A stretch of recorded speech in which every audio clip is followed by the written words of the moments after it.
ኑ እናንተ የማዳም ቀበሞች የና አብርሽ በጎች የና አብርሽ እና የሩታ በጎች ባይዘወይ ስድብ አይደለም። በጎች ማለት የዋዎች ደግ ማለት ነው። በግ ማለት ደግ ነው፣ ምስኪን ነው።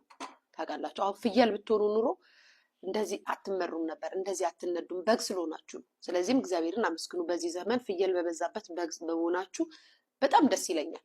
እኔ አልጠላው በግነታችሁን። በነገራችን ላይ ወዳጆች መሆናችሁ፣ አድናቂ መሆናችሁ፣ ተከታይ መሆናችሁ፣ ፈን መሆናችሁ፣ የነሱ ፈኖች መሆናችሁ እኔን አያስከፋኝም፣ በጣም ደስ ይለኛል። ግን የእናንተ ግን ይበዛል እና እንደው እንደ ሴትም እንደ እናትም እንደ ስደተኛም እንደነበረች ኢትዮጵያዊ ነው ወሬ ማወራላችሁ።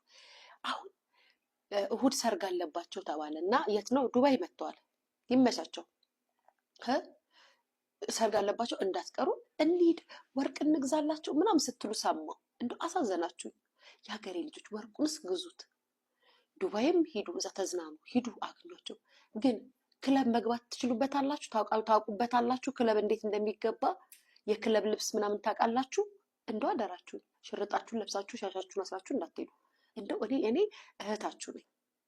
እህታችሁ ስለሆንኩ ነው እንደዚህ መላችሁ። አሁ እንደው አደራችሁን እንዳታሳፍሩ። እንደው ብዙ የአረብ ሀገር ሴት እህቶቻችን አሉ፣ የማዳም ቅመሞች አሉ፣ ስማርት የሆኑ ብልጥ የሆኑ ላይፋቸውን ልክ እንደነ ውሽዬ እንደነ ምስር ላይፋቸውን ከማዳም ቤት ተነስተው አሁን ላይ ቢዝነስ ወጥተው ካፌ ውጭ ላይ ልብስ ቤት የሚሰሩ በጣም ምርጥ የማዳም ልጆች እኮ አሉ እኮ።